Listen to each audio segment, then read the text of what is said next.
So many people are working hard every single day of their life and they're still struggling financially. Everybody wants to know how. Show me the way, show us the way. So today we're going to discuss why you are broke and how to fix it. The fact that you're watching this video alone tells me that you are somebody who is ready to dig themselves out of the bad financial situation they find themselves in. So let's discuss how. The first thing that's holding you back is financial illiteracy. Did you know, according to research, about 60 to 62% of Africans are financial illiterates? I don't mean they're illiterate like they can't read and write, but you don't understand assets, you don't understand liabilities, you don't understand cash flow, you don't understand the world of finance, you don't understand money itself. How can you become rich? How can you make money if you don't understand money? Money is an idea. Money is a concept that we created for our society. So for you to become rich and wealthy like the way you want to, you need to understand it. There's a phenomenon that is so true. Your level of wealth is equivalent to the level of your financial knowledge. So if you want to make more money, you need to learn more about money. The second thing holding people back is the contrast between the rich and poor money flow. So poor people spend first and invest later, whereas rich people invest first and spend later.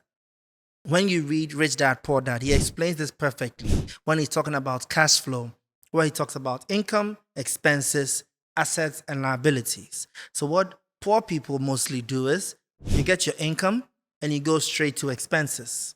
What the middle class does is you get your income and they buy liabilities, a new phone, clothes, expensive food. They spend on liabilities and then it goes to expenses and they are broke again.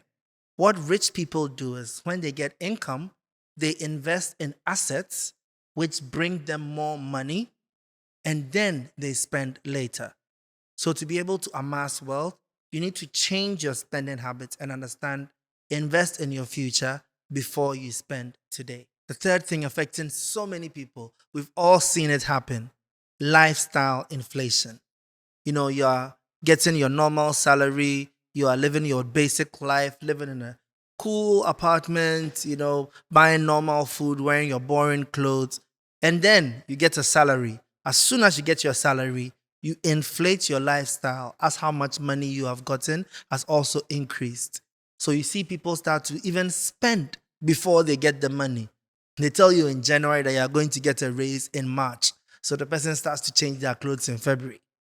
That's not the way to get rich. The way to get rich is once you've been able to live a certain lifestyle, it means you can maintain that for an amount of time so that any new money which surpasses what you used to make can now go into savings and investments to build your rich lifestyle. Avoid lifestyle inflation. You need to live below your means.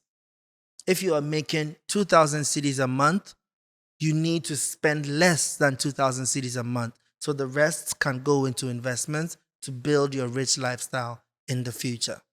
Now, this one we see the most on social media. Looking rich versus getting rich.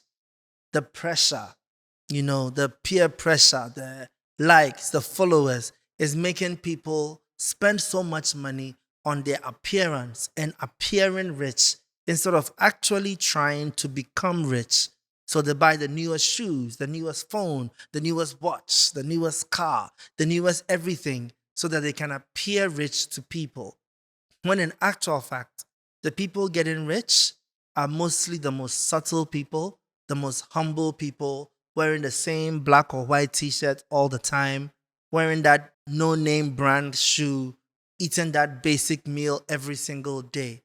Yeah, a lot of people say that the wealthy people are stingy.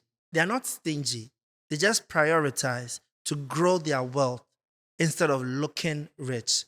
Because buying the most expensive things is only about trying to impress other people. You need to focus on what you want for yourself, the lifestyle that you want. So don't look rich, be rich. Another problem I know you are facing is budget and finance tracking. How many of you know what's happening to your money? There's this thing called the ostrich mindset, where people feel if I don't look at my money, if I hide from my money, then I'm not going to see how bad things really are. They don't want to check their account balance because they know there's nothing in there. But that is not how you become rich. You become rich by actually understanding your money, knowing how much you're spending, knowing how much you want to spend. Money is a jealous mistress. It wants you to give it attention. So you need to know, I spent 200 cedis today on buffroots. I spent 500 cedis today on clothes. So you can make better decisions going forward. You need to know what's in your account, budget ahead of time. And I know it's quite difficult to do because it feels like a chore. So you can make it simple.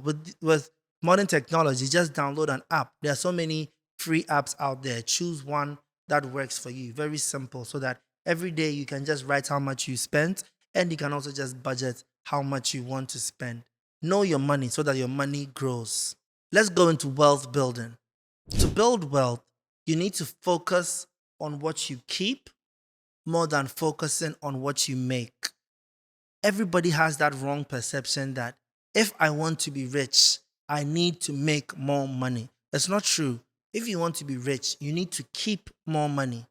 It doesn't do you any good if you are making a huge amount of money and you are spending all that money. It's about what you are able to save and invest and grow.